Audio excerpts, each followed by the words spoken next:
A lot has changed in the outside world since Erik and Lyle Menendez were sentenced to life in prison without the possibility of parole in 1996. The Menendez brothers were arrested in 1990 and found guilty 6 years later of murdering their allegedly abusive parents, Jose and Kitty, in 1989. Now, following the public's fascination with Netflix's September release of Ryan Murphy's Monsters, the Lyle and Erik Menendez story, there's a chance the siblings could walk free.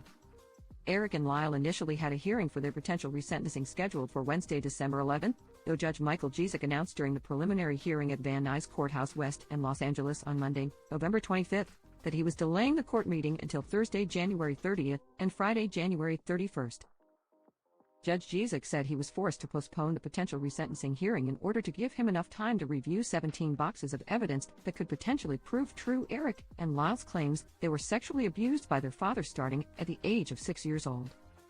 If the Menendez brothers are released from prison, the first days of their freedom will be very difficult, criminal justice expert Wendy Feldman recently told a news publication ahead of the hearing, noting because they went away as monsters. Feldman also predicted Erik and Lyle will be very tempted to tell their side of the story, especially since everyone is going to want an interview.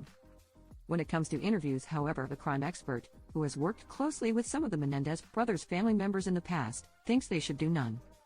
In a fight for the Erik and Lyle's release, the brothers have even gained support from several A-list stars, including Kim Kardashian, Rosie O'Donnell, and more.